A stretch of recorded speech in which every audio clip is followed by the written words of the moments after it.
नमस्कार शेतकरी बांधवांनो, आज आपण आलेलो आहोत शिरसाळा येथील आपले प्रगतशील शेतकरी, नाव सांगा. कुकडे आबा यांच्या शेतावरती आलो असता यांनी 1.5 एकर खरबुजाची लागवड केलेली होती आणि यांचा पहिला तोडा 22 डिसेंबरला पहिला तोडा केलेला आहे. जवळपास फळाची साईज ही 2.5 किलोच्या दरम्यान यांना फळाची साईज भेटलेली आहे.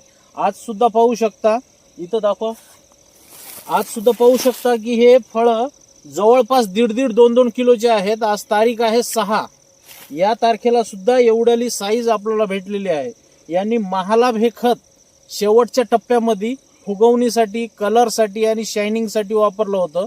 ते 2 मिनिटांमध्ये आपल्या महालाभ खताबद्दल सांगतील. ते सांगा भाऊ, तुम्हाला काय वाटलं महालाभ बद्दल? महालाभ सोडल्यापासून फळाला गोडी आली, साईज बनली, शायनिंग आली. सर्वात जास्त मोठं फळ किती किलोचं? 2.5 किलोचं झालं. 2.5-2.5 किलो पर्यंत हायस्ट फळ गेले. आणि जवळपास या क्षेत्रासाठी किती बॅग वापरलेत तुम्ही? एकच बॅग वापरली. आणि कसं कसं सोडलेलं आहे? एक 5-5 किलो दिले आपण. 4 वेळेस दिलंय का? 4 वेळेस. एकदम उत्तम साईज झालेली आहे. आतापर्यंत जवळपास त्यांनी 20 ते 22 टनापर्यंत माल काढलेला आहे. अशाच प्रगतशील उत्पादनासाठी महालाभ हे नक्की वजन, साईज, वाढ, चकाकी, गर भरण्यासाठी अवश्य वापरून पहा.